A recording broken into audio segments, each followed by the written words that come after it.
The Love Story of William Gerard Tobin and Josephine Augusta Smith.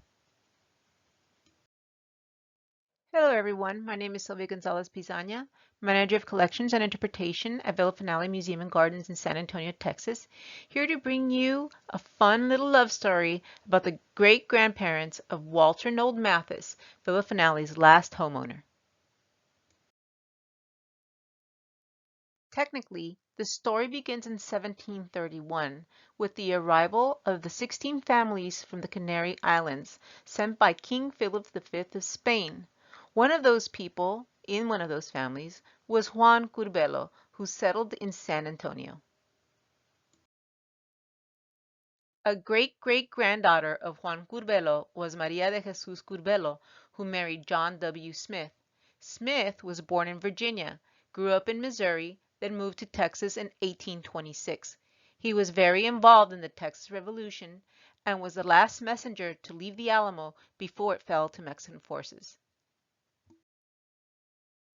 Smith was elected mayor of San Antonio in 1837, serving his first term, and then a second term from 1840 to 1844. John and wife Maria had several children, including 4 daughters. 3 of them, Susan, Lucinda, and the eldest, Josefa or Josephine Augusta Smith, are pictured here. Josephine is at the far right.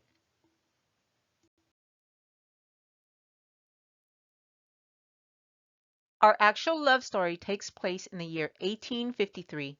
Texas had been a state in the Union for only 6 years at that point, and San Antonio, with about 9,000 residents, was the largest city in Texas.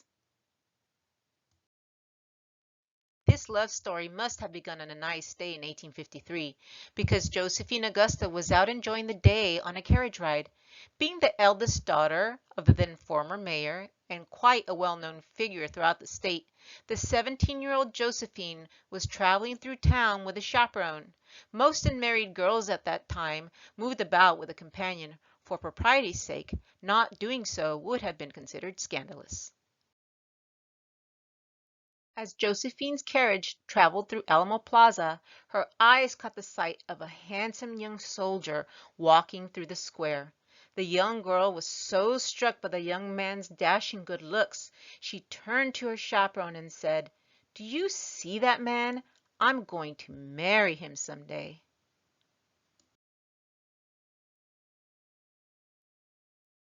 The young man was 20-year-old William Gerard Tobin, a native of South Carolina who had only been in San Antonio a few weeks. Little did he know the daughter of one of San Antonio's most prominent citizens had taken a fancy to him from afar.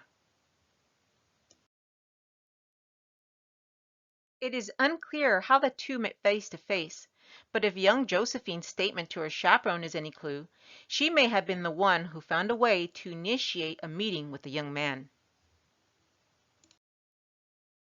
Their courtship, one more than likely supervised by chaperones and with little to no physical touch, was short but full of verbal affection.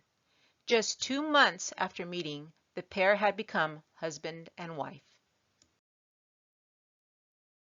The couple was married for 31 years, until William Gerard's death in 1884. They had 10 children, which included 3 sons. One of those sons was John Wallace Tobin, who was Bexar County Sheriff for 21 years, and incidentally, he even delivered a foreclosure notice to an owner of Villa Finale in 1904. He was also elected mayor in 1923. Being the patriarch of the Tobin clan, Josephine made sure her 7 daughters married well, just like she had. Walter Mathis credits Josephine's matchmaking skills for spreading the Tobin name throughout Texas. One of Josephine's daughters, Agnes Tobin, would marry Sam C. Bell, the son of a family of jewelers. Sam C. Bell would be elected mayor of San Antonio in 1917. Sam and Agnes Bell's daughter, Jessie, would marry Arthur Mathis. Jessie and Arthur were Walter Mathis's parents, and the rest is history. That's a fun little love story about Walter Mathis's great-grandparents. Next time you visit Villa Finale, You can see this wonderful family portrait for yourself upstairs in the green bedroom. Do you believe in love at first sight? Keep checking in with us for more information about Villa Finale Museum and Gardens. Until next time.